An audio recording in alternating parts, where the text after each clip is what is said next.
महाराष्ट्राच्या राजकारणात सध्या एक विधान, एक दावा आणि एक नाव प्रचंड गोंधळ निर्माण करत आहे.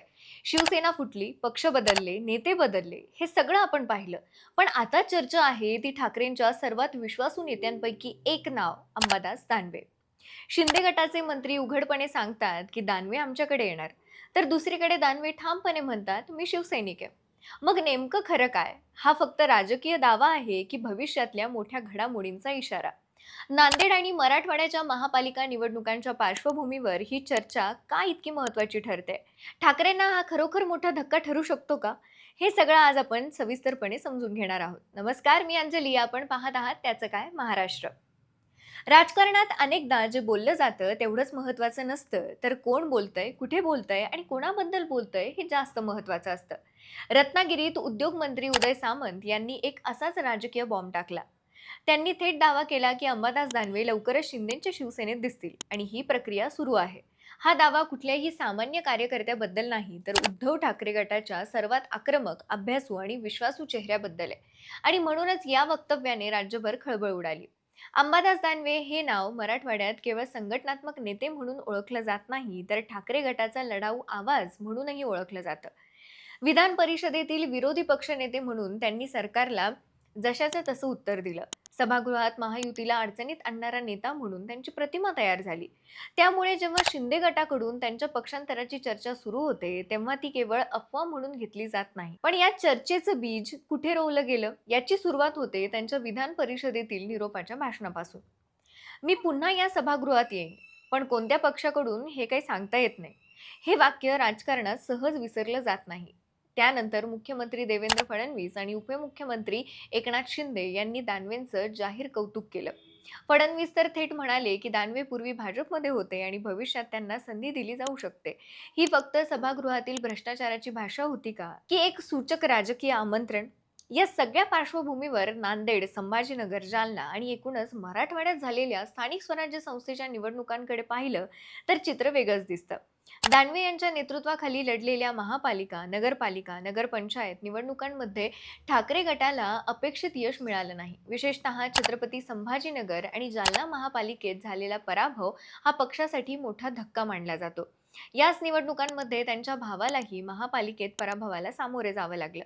हे अपयश केवळ निवडणूक निकालापुरतं मर्यादित राहिलं नाही, तर नेतृत्वावर प्रश्नचिन्ह निर्माण करणारं ठरलं. याच दरम्यान पक्षांतर्गत राजकारणही तापलं. चंद्रकांत खैरे आणि अंबादास दानवे यांच्यातील सुप्त संघर्ष पुन्हा एकदा चर्चेत आला. जिल्हा परिषद निवडणुकांच्या निमित्ताने नेतृत्व बदलाच्या चर्चा सुरू झाल्या. खैरे यांनी उघडपणे नेतृत्व आपल्या हातात घेण्याचे संकेत दिले. पण उद्धव ठाकरे यांनी पुन्हा एकदा दानवेंवरच विश्वास दाखवला. हा विश्वास ताकदीचा संकेत होता की शेवटचा प्रयत्न? दुसरीकडे शिंदे गट आणि भाजप यांना नेमकं हेच हवं आहे. ठाकरे गटातील मजबूत चेहरे कमकुवत करणे, त्यांच्यात संभ्रम निर्माण करणे आणि कार्यकर्त्यांमध्ये अस्थिरता पसरवणे. उदय सामंत यांचा दावा हा केवळ दानवेंवरचा हल्ला नाही, तर ठाकरे यांच्या नेतृत्वावर अप्रत्यक्ष प्रश्न उपस्थित करणार आहे. नेतृत्व सक्षम नसल्यामुळे नगरसेवक पक्ष सोडत आहे. नेतृत्व सक्षम नसल्यामुळे नगरसेवक पक्ष सोडत आहेत. हा टोला केवळ विधान नाही, तर ठाकरे गटाच्या भविष्यासाठी दिलेला इशारा आहे. अर्थात अंबादास दानवे यांनी हा दावा ठामपणे फेटाळला आहे. मी 3 दशकांपासून शिवसैनिक आहे आणि शिवसैनिकच राहणार, असं सांगत त्यांनी चर्चांना पूर्णविराम देण्याचा प्रयत्न केला. पण राजकारणात शब्दांपेक्षा परिस्थिती जास्त बोलकी असते. विरोधी पक्षनेतेपद गेलं आहे, निवडणुकांमध्ये यश नाही, पक्षात अंतर्गत दबाव आहे आणि सत्ताधारी गटाकडून सतत ऑफर येत आहेत.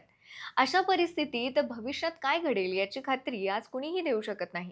जर अंबादास दानवे खरोखर शिंदे गट किंवा भाजपमध्ये गेले, तर तो केवळ पक्षांतराचा निर्णय नसेल, तर मराठवाड्यातील ठाकरे गटाच्या राजकारणाला मोठा धक्का ठरेल. अनेक कार्यकर्ते दिशाहीन होतील, संघटनात्मक बांधणी कोलमडू शकते आणि आगामी नांदेडसारख्या महत्त्वाच्या महापालिका निवडणुकांवर त्याचा थेट परिणाम होऊ शकतो. उलट पक्षी दानवे ठाकरेंच्या सोबत ठामपणे उभे राहिले, तर हे आरोप त्यांना बळ देणारे ठरू शकतात आणि मी दबावाला बळी पडत नाही अशी प्रतिमा तयार होऊ शकते.